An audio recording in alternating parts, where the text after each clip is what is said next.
तो दोस्तों चलिए आप सभी का एक बार फिर हम स्वागत करते हैं, अभिनंदन करते हैं आपके अपने YouTube channel Aryan studio Allahabad में।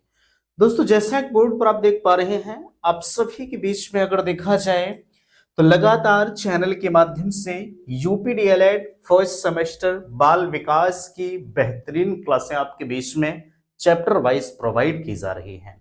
हमने ऑलरेडी आपके बीच में 2 चैप्टर फिनिश करने के बाद आज का जो ये लेक्चर आपके बीच में जा रहा है, जो है चैप्टर नंबर 3 जा रहा है। देख सकते हैं बाल विकास एवं सीखने की प्रक्रिया, ये लेक्चर नंबर 5 है, चैप्टर नंबर 3 है। और इसमें हम आपके बेस में बात करेंगे, देख सकते हैं शैशवावस्था, बाल्यावस्था और किशोरावस्था के शारीरिक विकास पर, मीन्स फिजिकल डेवलपमेंट कैसे होता है। भाई शारीरिक विकास, मानसिक विकास जो है शैशवावस्था, बाल्यावस्था, किशोरावस्था में अलग अलग तरीके से होता है ना। तो हम आज के इस वीडियो में शारीरिक विकास पर चर्चा करेंगे, मीन्स फिजिकल डेवलपमेंट पर। अगला जो हमारा लेक्चर होगा वो शैशवावस्था, बाल्यावस्था, किशोरावस्था के मानसिक डेवलपमेंट पर होगा, ठीक है, यानी मानसिक विकास पर होगा, है ना। और इसमें मैं आपके बीच में ये भी बताता हुआ चलूंगा कि भैया आपकी परीक्षाओं में प्रश्न कैसे पूछे जाते हैं। बिल्कुल सारे कॉन्सेप्ट को आप जो है बेहतर तरीके से समझते हुए आगे की तरफ चलिए, ठीक है। सबसे पहले मैं आपको बताना चाहूंगा, अगर आपको बुक्स की जरूरत है तो बिल्कुल आप संपर्क करिएगा। भाई मैं कोशिश कर रहा हूं कि आपके घरों तक बुक को भेजी जाए। जैसे जो अदर स्टेट से बिलोंग करते हैं, समस्या उनके लिए है। अगर आपको जरूरत है बुक की तो आप जो है इस दिए गए नंबर पर हमसे संपर्क जरूर करिएगा। बुक आपके घर तक डिलीवर हो जाएगी। 94 52 33 10 53, ये हमारा कांटेक्ट नंबर है। आप इस नंबर पर हमसे संपर्क करिएगा। भाई व्हाट्सएप का यूज करिएगा, एक्चुअली फोन इस समय थोड़ा सा ऑफ जा रहा है, ठीक है। चलिए देखिए, कहा जा रहा है प्रत्येक, देखिए सबसे ऊपर बाल विकास के प्रमुख पक्ष या पहलू, ठीक है। प्रत्येक अवस्था में व्यक्ति के विकास के निम्नांकित पक्षों को विभाजित किया जा सकता है, ठीक है। देख सकते हैं भाई शारीरिक विकास हो गया, फिजिकल डेवलपमेंट है, मानसिक विकास, मेंटल डेवलपमेंट, संवेगात्मक विकास, इमोशनल डेवलपमेंट, सामाजिक विकास, भाषा विकास, सृजनात्मकता, सृजनात्मक क्षमता का विकास, कल्पना, चिंतन एवं तर्क का विकास, ठीक है। इस तरह के विकास हर एक अवस्था में पाया जाता है, चाहे आपका जो है शैशवावस्था हो, चाहे आपका बाल्यावस्था हो, चाहे आपका किशोरावस्था, प्रौढ़ावस्था, कोई भी अवस्था हो। हर एक अवस्था में इस तरह के डेवलपमेंट आपके बीच में पाए जाते हैं, ठीक है। आगे अगर इसी के क्रम में हम बात करें तो देख सकते हैं सबसे पहले कहा जा रहा है, देखिएगा विकास के इन 9 पक्षों को शैक्षिक दृष्टि से अत्यधिक महत्व है, ठीक है, क्योंकि बाल विकास की प्रक्रिया में इनका परस्पर घनिष्ठ संबंध है। प्रत्येक अवस्था में विकास के इन पक्षों पर विचार करने से यह ज्ञात हो जाता है कि विभिन्न अवस्थाओं में किस पक्ष का विकास कितनी मात्रा में किस प्रकार हुआ, ठीक है। हालांकि इस चीजों को छोड़िए, ठीक है, ये आपके काम की नहीं है। सवाल यहां से शुरू होता है, देख सकते हैं शारीरिक विकास, ठीक है। सबसे पहले हम बात किस पर कर रहे हैं, ध्यान दीजिएगा। देख सकते हैं फिजिकल डेवलपमेंट, शारीरिक विकास पर हम आपके बीच में चर्चा कर रहे हैं, ठीक है। देखिएगा यहां सबसे ऊपर कहा जा रहा है, ध्यान दीजिएगा, शारीरिक विकास जो है मनुष्य मनोशारीरिक जो है साइको प्राणी है, ठीक है। जन्म के समय वह शारीरिक और मानसिक दोनों रूप से अविकसित होता है। भाई एक छोटा सा बालक जो नवजात शिशु है, क्या उसके अंदर शारीरिक, देखिए लिखा जा रहा शारीरिक व मानसिक, ठीक है, दोनों रूप से क्या होता है, अपरिपक्व, अविकसित होता है, परिपक्व नहीं होता, ठीक है। आयु जैसे जैसे आपकी एज बढ़ती है, ठीक है, जैसे जैसे आपकी एज बढ़ती है उसी के अकॉर्डिंग आपके अंदर सोचने समझने की क्षमता भी बढ़ती जाती है ना। साथ ही उसका शारीरिक और मानसिक विकास होता जाता है। शारीरिक विकास तब तक होता रहता है जब तक जो है शरीर वयस्क नहीं हो जाता। एक चीज मुझे बताओ, क्या शारीरिक विकास आपका पूरे लाइफ टाइम होता? नहीं, एक नियत समय होता है। क्या हमारे जो अंग प्रत्यंग हैं, क्या वो पूरे लाइफ टाइम थोड़ी ना बढ़ते रहेंगे? आज हमारी उंगलियां, हम इस एज में है 26-27 साल में, ठीक है, हमारे हमारे 5 उंगलियां, ठीक है, क्या हमारी उंगलियां जब हम 60 साल 65 साल के हो जाएंगे तो इतनी बड़ी बड़ी थोड़ी ना हो जाएंगी, ठीक है। इसका भी एक नियत समय होता है, ठीक है, बढ़ने के एक नियत समय होते हैं। अभी आप पेड़ पौधों को देखिए पूरे लाइफ टाइम वो बढ़ते रहते हैं, ठीक है। लेकिन मनुष्य का जो ढांचा है, जो शरीर है, एक नियत समय तक ही उसमें ग्रोथ होता है, ठीक है। लेकिन जो मानसिक डेवलपमेंट है वो पूरे लाइफ टाइम होता रहता है, ठीक है। आप जो है बिल्कुल दुखों से जूझ रहे हैं, आपको एक सोचने समझने की क्षमता जागृत होगी, डॉक्टर्स बताएंगे भैया ये इस्तेमाल मत करिए, ये खाना मत खाइए, तो आपके अंदर ये सोचने समझने की क्षमता आएगी कि अगर हम ये नहीं खाएंगे तो हो सकता है हमारी जो एज है वो बढ़ जाए, है ना। ये अलग की चीजें हैं। लेकिन हमारा शारीरिक डेवलपमेंट जो है एक नियत समय तक ही होता है, बाकी और जो सभी डेवलपमेंट होते हैं वो पूरे लाइफ टाइम होते हैं, ठीक है। वयस्क नहीं हो जाता, ठीक है। अब देखिएगा सोरेनसन महोदय का एक कथन आ रहा है। सोरेनसन के अनुसार नवजात शिशु को शरीर तब तक जो है अभिवृद्धि तथा विकास करता है जब तक वह एक वयस्क शरीर नहीं हो जाता, ठीक है। वयस्क मतलब शैशवावस्था, बाल्यावस्था, जब आप किशोरावस्था तक पहुंच जाते हैं, ठीक है। भाई अधिकतम हम मानकर चलते हैं कि 18, 19, 20 साल तक, 22 साल तक आपकी जो ग्रोथ है वो होती रहती है, ठीक है। जब आपका शरीर एक वयस्क का निर्धारण कर लेता है, वयस्क के रूप में हो जाता है, तो आपका जो डेवलपमेंट है वो पूरी तरह से रुक जाता है, ठीक है। अब ऐसा नहीं है कि पूरी जिंदगी भर हमारी आपकी एज कह रहे हैं, हमारी आपकी हाइट बढ़ती रहेगी, ठीक है। ऐसा नहीं होता है। इसका एक निर्धारित समय है, निर्धारित समय जब पहुंच जाता है तो हमारी आपकी ग्रोथ जो है पूरी तरह से रुक जाती है, ठीक है। चलिए अगला देख सकते हैं। अभी तक आपने देखा, ठीक है, कि जो ग्रोथ है, जो वृद्धि है वो कैसे कब तक होती है। लेकिन अब यहाँ सवाल उठ रहा है कि हम आपके बीच में चल रहे हैं physical development in infancy, means जो है शैशवावस्था में शारीरिक विकास पर आपके बीच में हम चर्चा कर रहे हैं, ठीक है। देखिएगा बेहतर तरीके से एक एक चीजों को, एक एक कॉन्सेप्ट को आप समझिए। मैं दावा करता हूं आपको हर चीज समझ में आएगा, ठीक है। सबसे पहले देख सकते हैं ऊपर शैशवावस्था की बातें कही गई थी, ठीक है। शैशवावस्था के अंतर्गत अगर हम आपसे कहें तो समझने का प्रयास करिएगा बेहतर तरीके से, ताकि सारी चीजें समझ में आए, ठीक भैया। चलिए लिखा जा रहा है शिशु का शारीरिक विकास जन्म से पूर्व गर्भावस्था से ही आरंभ हो जाता है। भाई जब एक शिशु माँ के गर्भस्थ में होता है, गर्भ में होता है, तभी से उसका डेवलपमेंट शुरू हो जाता है, ठीक है। ऐसा नहीं है, आगे देखिएगा जब गर्भ में होता है तभी उसका विकास शुरू हो जाता है। इस अवधि में माता के खान पान और स्वास्थ्य का शिशु पर प्रभाव पड़ता है। आपने देखा होगा अगर एक माता पिता, एक माता होती है, ठीक है, अगर उसका शारीरिक जो होता नहीं कि अगर हमेशा वो परेशान रहती है तो बच्चा भी उसी के अकॉर्डिंग ही होता है ना। अब यहां जैसे देखिएगा इस अवधि में माता पिता के खान पान और स्वास्थ्य के का शिशु पर प्रभाव पड़ता है। शैशवावस्था के विकास के 2 चरण होते हैं। कौन सा चरण होता है? देखिएगा जन्म से 3 वर्ष की आयु तक, ठीक है, और 3 वर्ष की आयु से 6 वर्ष की आयु तक। जन्म से 3 वर्ष की आयु तक उसका डेवलपमेंट कैसे होता है, और प्रथम 3 वर्ष में, ठीक है, देख सकते हैं 3 वर्ष की आयु से 6 वर्ष, यानी जन्म से 3 वर्ष तक उसका डेवलपमेंट कैसे होगा, और 3 वर्ष से 6 वर्ष तक का जो शिशु है उसका डेवलपमेंट कैसे होगा, इसके बारे में आप चलिए समझिए, ठीक है। लिखा जा रहा है कि प्रथम 3 वर्षों में शारीरिक विकास तीव्र गति से होता है। इस अवधि में शिशु का शारीरिक विकास निम्न प्रकार होता है। लड़कियों की मांसपेशियां लड़कों की तुलना में पहले विकसित हो जाती हैं, ठीक है। भाई जो जब जन्म से 3 वर्ष का जब डेवलपमेंट होगा तो इस पीरियड में जो लड़कियां होती हैं, ठीक है, लड़कों की अपेक्षा काफी तेज गति से विकसित होती हैं। उनकी जो मांसपेशियां हैं, ठीक है, वो लड़कों की अपेक्षा लड़कियों की ज्यादा विकसित होती है, ठीक है। अब यहां आकार, साइज में आप समझिएगा साइज क्या कैसे होती है, ठीक है। अब यहीं से आपके कॉन्सेप्ट शुरू हो रहे हैं, ठीक है। अब यहां से आपके क्वेश्चन शुरू हो रहे हैं भैया, इसको आप बेहतर तरीके से समझिएगा, ठीक है। अभी ऊपर जो था, ऊपर मैंने एक कथन बताया था सोरेनसन महोदय का, उसको आप ध्यान दीजिएगा। बाकी और भी मैं ओरल तरीके से आपको बताते हुए चल रहा हूं, उसको भी आप समझिएगा, ठीक है। चलिए आकार देख सकते हैं। जन्म के समय शिशु की लंबाई लगभग 20 इंच होती है।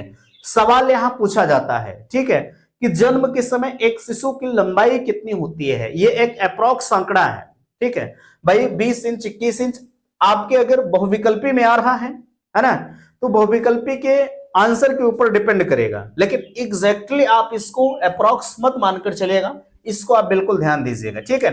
खुदा न खास्ता अगर 20 नहीं होता 21 होता है तो आप 21 पर टिक कर दीजिएगा, ठीक है।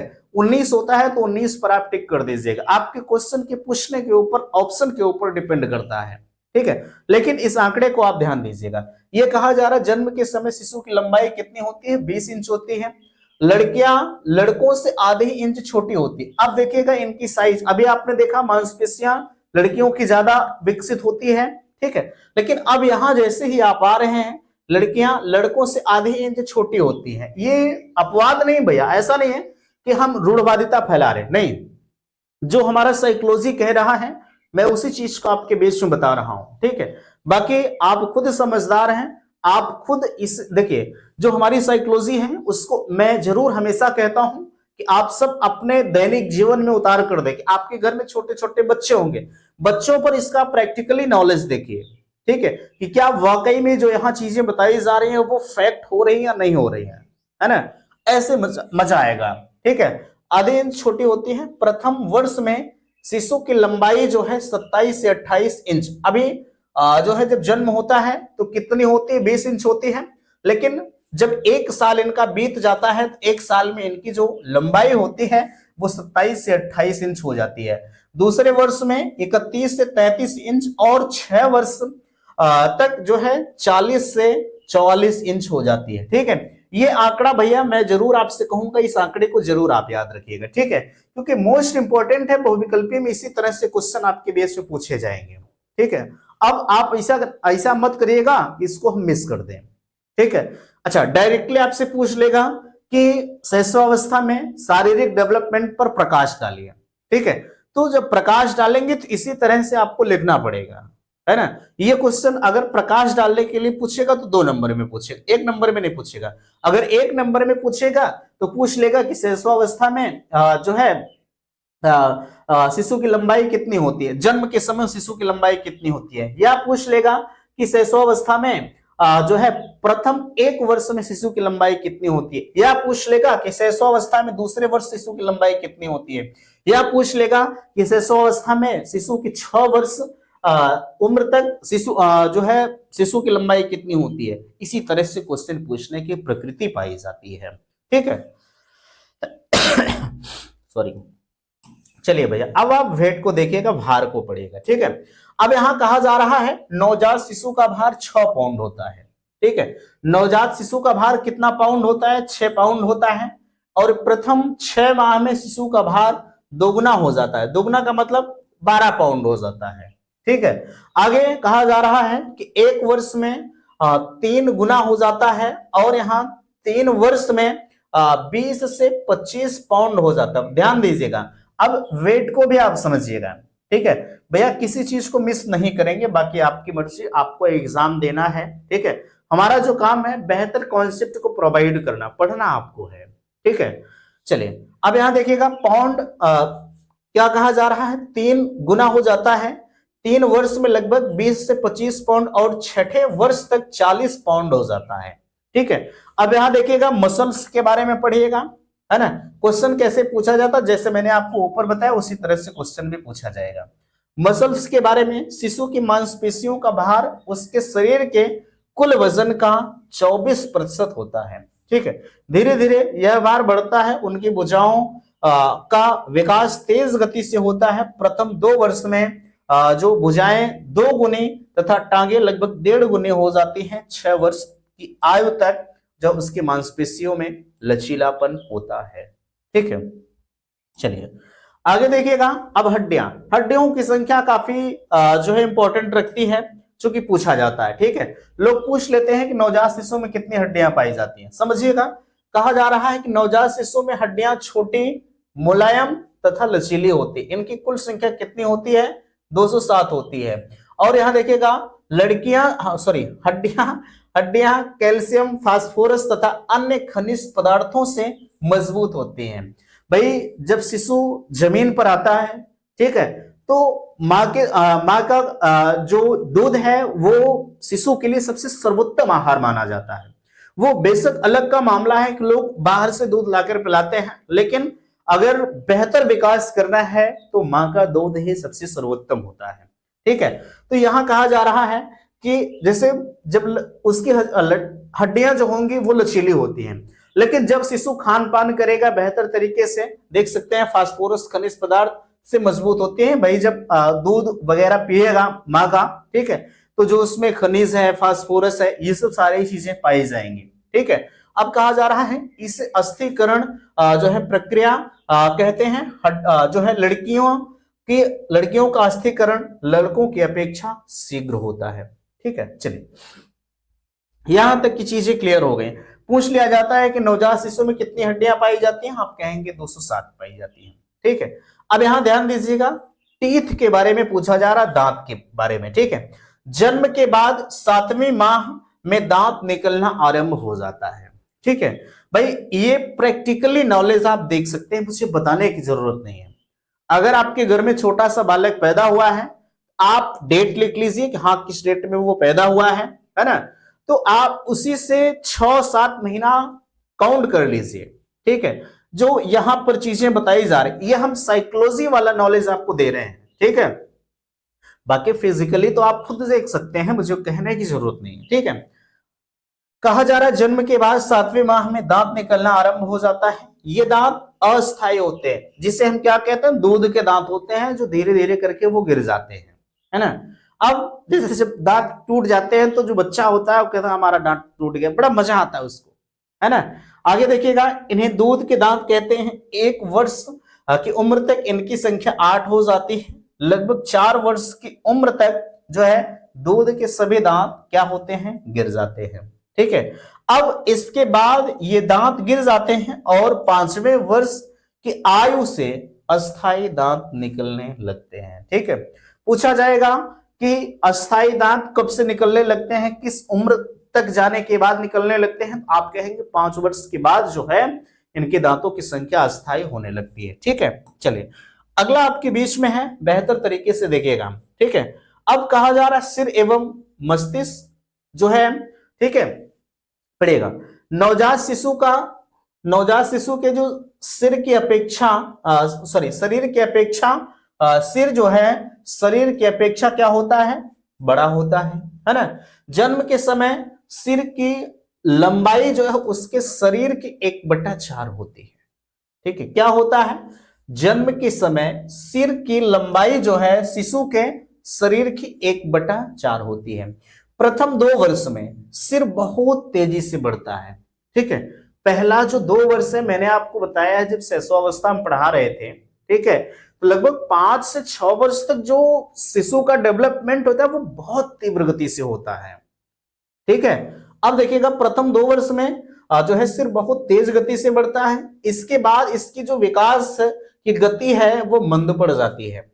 जन्म के समय मस्तिष्क का भार लगभग 350 ग्राम होता है। ये इंपॉर्टेंट बहुत ज्यादा है।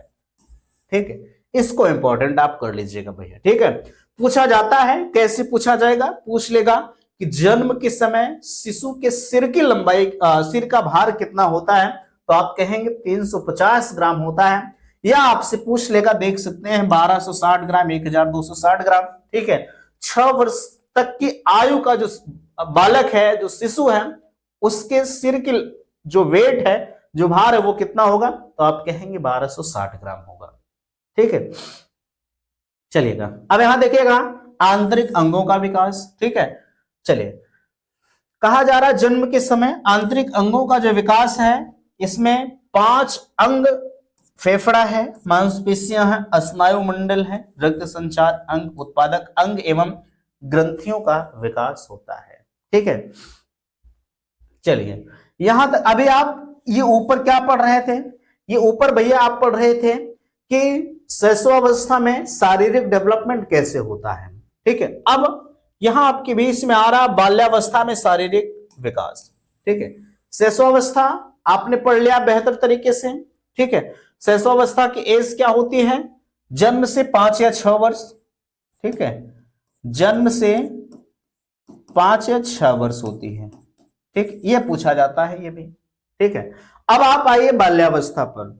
बाल्यावस्था में फिजिकल डेवलपमेंट इन चाइल्डहुड, ठीक है। बाल्यावस्था में शारीरिक विकास कैसे होगा इसको आप समझिएगा। कहा जा रहा है बाल्यावस्था में 6 से 9 वर्ष तक शारीरिक विकास तेजी से होता है। और आगे कहा जा रहा है जो है एवं 9 से 12 वर्ष तक यही विकास दृढ़ता को प्राप्त होता है। बाल्यावस्था में शारीरिक विकास निम्न शीर्षकों द्वारा भली भांति स्पष्ट किया गया है। ठीक है, अब देखिएगा यहां पर आप बेहतर तरीके से इसको समझिएगा। ठीक है, सबसे पहले आपके बीच में क्या कहा जा रहा है, भार के बारे में आप पढ़े। ठीक है, देखिएगा बाल्यावस्था में 12 वर्ष के अंत तक भार लगभग 80 से 95 पाउंड हो जाता है। ठीक है, अभी आपने क्या पढ़ा था, थोड़ा सा ध्यान दीजिएगा, एक सेकंड रुकिएगा, मैं आपके बीच में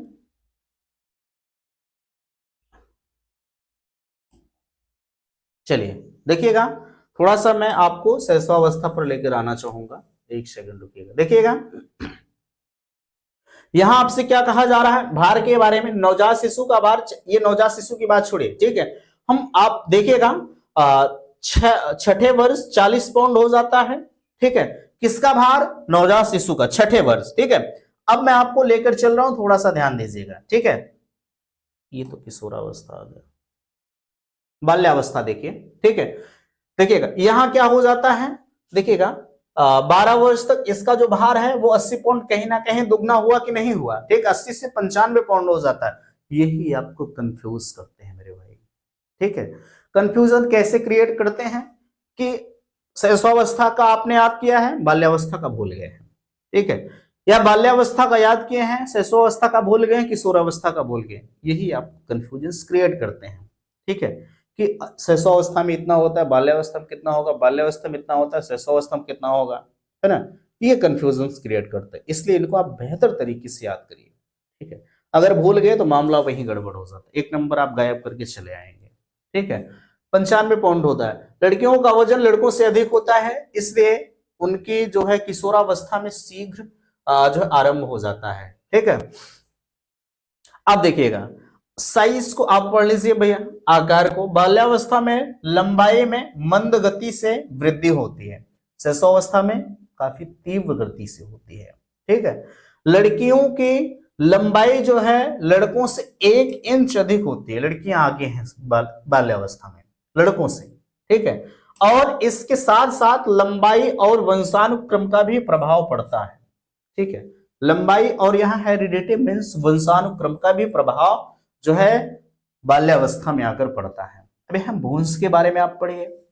ठीक है, बोन्स कहा जा रहा है बाल्यावस्था में शुरुआत के 4-5 वर्षों तक हड्डियों की वृद्धि होती है। 10 से 12 वर्ष की आयु में हड्डियों का अस्थिकरण होता है।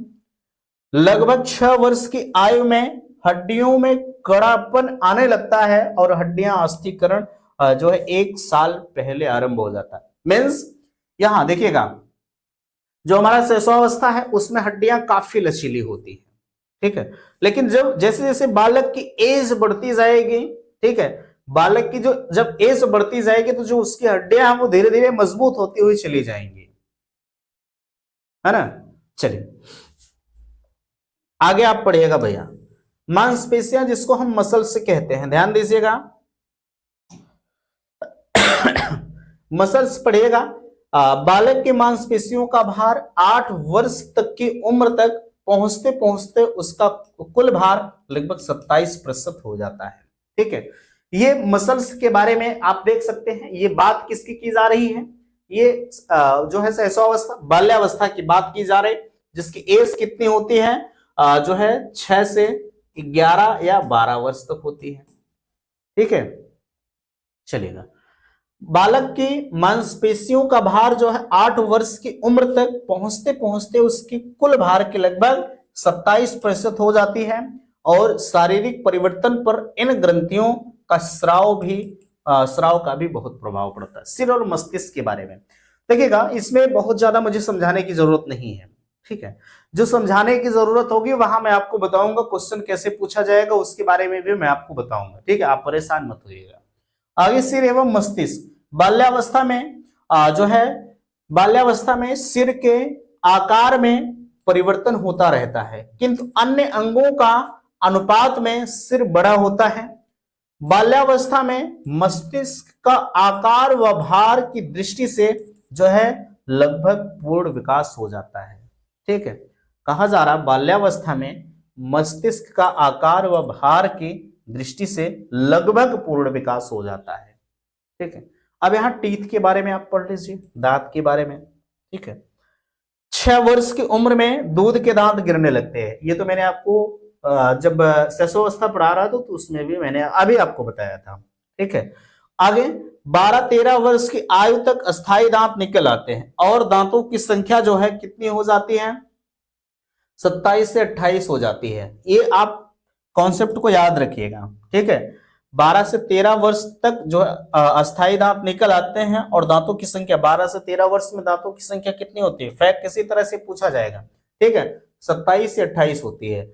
दांतों के निकल आने से, ठीक है, मुखाकृत में परिवर्तन परिलक्षित होता है, बचपन का भोलापन समाप्त हो जाता है। ठीक है, जैसे होता नहीं है कि बालक जो है दांतों से काटने लगता है। ठीक है, तो जो उसका भोलापन है वो धीरे धीरे खत्म होने लगता है ना। ये सब सारी चीजें आपको बेहतर तरीके से समझिएगा। अगला कहा जा रहा है शारीरिक गति का नियंत्रण। ठीक है, देखिएगा, बाल्यावस्था में बालक बहुत सक्रिय रहता है। ठीक है, उसके लगभग सभी अंगों का जो डेवलपमेंट है वो हो जाता है। परिणाम स्वरूप वह शारीरिक जो है अवयवों, शारीरिक शक्तियों एवं गति पर नियंत्रण करना सीख लेता है। ठीक है भाई, 6 से 12 वर्ष, जब आप 6 से 12 वर्ष, लगभग 11-12 वर्ष तक आप जब पहुंचेंगे तो आपके अंदर काफी ज्यादा सोचने समझने की क्षमताएं प्राप्त हो जाती हैं। ठीक है, कि हमें अब कैसे क्या करना है ना। भाई आप शैशवावस्था में थोड़ी ना हो, 6 से 12 वर्ष, सॉरी, जन्म से 5 या 6 वर्ष के बालक थोड़ी ना हो। ठीक है, आपका काफी ज्यादा डेवलपमेंट हो जाता है। उस समय आपके अंदर जो सोचने समझने की क्षमताएं हैं, ये सब सारी चीजें परिलक्षित होने लगती हैं। ठीक है, चलेगा। अगला आपके बीच में आप देखिएगा, अभी ऊपर आपने शैशवावस्था को पढ़ा, बाल्यावस्था को पढ़ा, अब यहाँ किशोरावस्था को पढ़ेगा। ठीक है, शैशवावस्था केस क्या होती है, जो है जन्म से 5 या 6 वर्ष होती है। ठीक है, अब शैशवावस्था हो गया, बाल्यावस्था 12 हो गया, और यहां देखिएगा 12 से 18 वर्ष होती है। किसकी उम्र, जो है किशोरावस्था की। ठीक है, अब यहां देखिए किशोरावस्था में लड़कों एवं लड़कियों का शारीरिक विकास तीव्र गति से होता है। लड़कियों में तीव्रतम वृद्धि का समय 11 से 13 साल की उम्र तक तथा लड़कों में 14 से 15 साल की उम्र तक होती है। इस अवधि में शारीरिक विकास निम्न परिवर्तन होते हैं। ठीक है, इसको भी आप पढ़ लीजिएगा।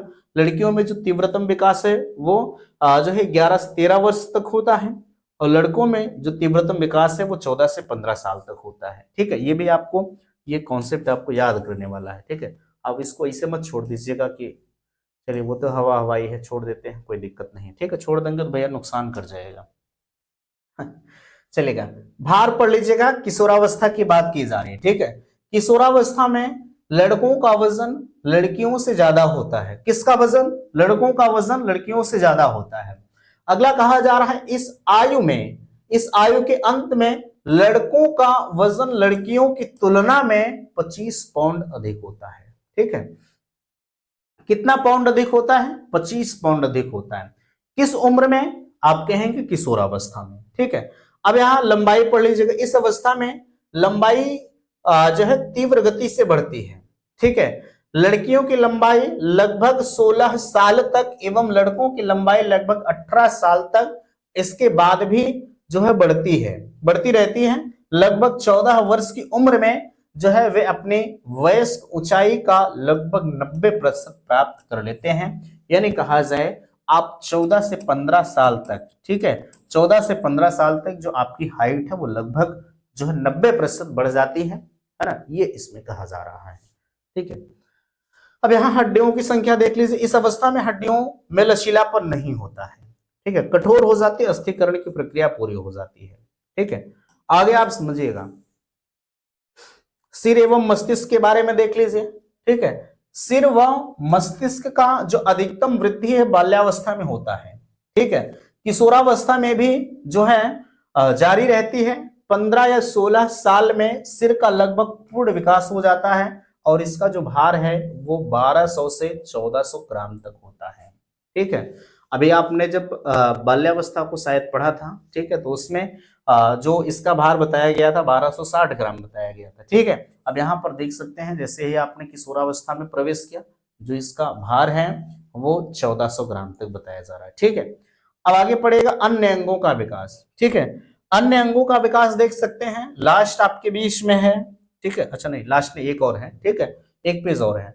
मांसपेशियों का विकास जो किशोरावस्था में तीव्र गति से होता है। मांसपेशियों के गठन में दृढ़ता आ जाती है, शरीर के सभी अंग पुष्ट व सुडौल दिखाई देते हैं। किशोरों में जो है कंधे चौड़े हो जाते हैं और किशोरियों में वक्षस्थल तथा कूल्हों में परिवर्तन हो जाता है। किशोरों में दाढ़ी मूछ के प्रारंभिक लक्षण परिलक्षित होने लगते हैं और होने लगते हैं। इस उम्र में प्रजनन शक्ति की सक्रियता बढ़ने लगती है, इसके कारण उनमें जो है तारुण्य के लक्षण दिखाई देने लगते हैं, ठीक है। अगला देखिएगा, लास्ट है आवाज में परिवर्तन। भी आवाज में थायराइड ग्रंथि के सक्रिय हो जाने के कारण किशोरों में आवाज में भारीपन आ जाता है, जबकि किशोरियों में आवाज की मृदुलता आ जाती है। लेकिन ये थायराइड ग्लैंड के ऊपर निर्भर करता है। कुछ लड़कियों की जो आवाज है वो आपने देखा होगा लड़कों से ज्यादा भी भारीपन होता है, ठीक है, ये है ना। चलिए खैर आगे कहा जा रहा है विभिन्न स्राव ग्रंथियों का प्रभाव, ठीक है। अब देखिएगा शरीर रचना विशेषज्ञों के अनुसार किशोरावस्था में जो है परिवर्तनों का आधार ग्रंथियां होती हैं। इन ग्रंथियों में जो है गल ग्रंथि, उपगल ग्रंथि, उपवृक्क ग्रंथियां और आगे पूष ग्रंथियां और प्रजनन ग्रंथियां और कुछ बाह्य स्राव भी होता है, ठीक है। और शारीरिक विकास को प्रभावित करने वाले कारक, ये तो दूसरा चीज शुरू हो गया, ठीक है।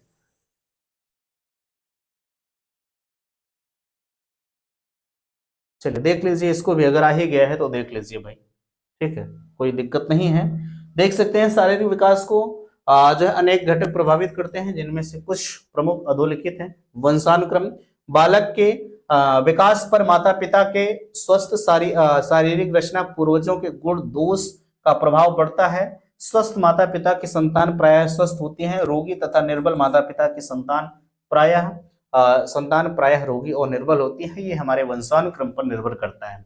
अगर हमारे जो पूर्वज, ठीक है, जैसे रहे होंगे उसका भी प्रभाव पिछले कई वर्षों तक इसका प्रभाव पड़ता रहता है हमारे आने वाले जनरेशंस पर, ठीक है। यहाँ वही कहा जा रहा है बालक के विकास का प्रभाव जो है माता पिता के अगर हमारे माँ बाप हैं, ठीक है, अगर वो हमेशा परेशान रहते हैं तो जो उनकी आने वाली संतानें हैं वो भी परेशान ही मिलेंगी, ठीक है। लेकिन ये कोई मानी बात नहीं होती है, ठीक है।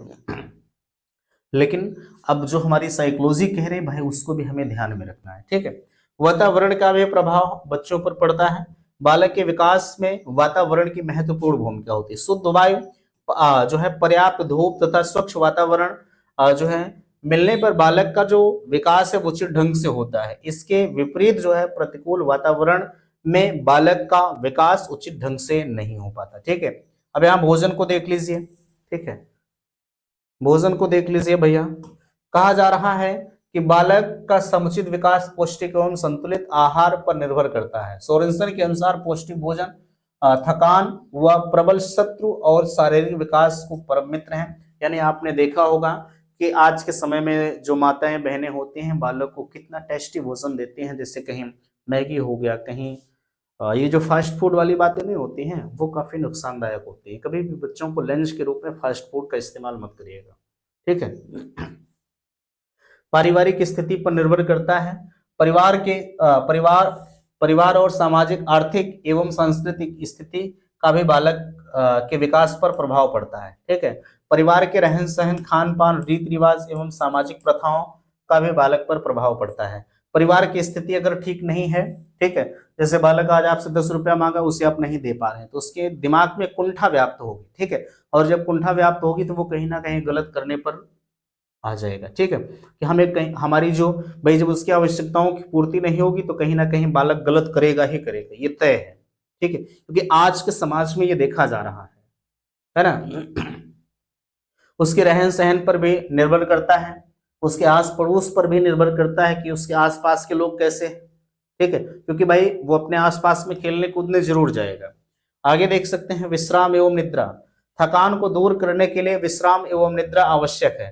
थकान शारीरिक विकास में बाधा उत्पन्न करती है और विश्राम तथा निद्रा थकान को दूर करके विकास के अवसर प्रस्तुत करते हैं। शैशवावस्था में बालक को निद्रा की अधिक जरूरत पड़ती है। ठीक है, बाल्यावस्था में लगभग 10 घंटे और किशोरावस्था में लगभग 8 घंटे सोना ही चाहिए। अगर इससे कम आप सो रहे हैं तो कहीं ना कहीं आप अपने शरीर को नुकसान कर रहे हैं। ठीक है, तो फाइनली यहां तक की चीजें आपकी क्लियर हो गई होंगी। अगर आपको किसी भी प्रकार की दिक्कत है, मैंने बीच में आपसे नहीं कहा कि नहीं आप शेयर करिए, लाइक करिए। ठीक है, अगर आपको दिक्कत है तो आप अपनी बातों को कमेंट बॉक्स में हमसे कह सकते हैं। ठीक है, तो मिलते हैं आपसे नेक्स्ट अगले वीडियो में। वीडियो को लाइक कीजिएगा, शेयर कीजिएगा और चैनल पर पहली बार विजिट किए हैं तो चैनल को सब्सक्राइब कीजिएगा। वीडियो समाप्त करते, थैंक्स, धन्यवाद।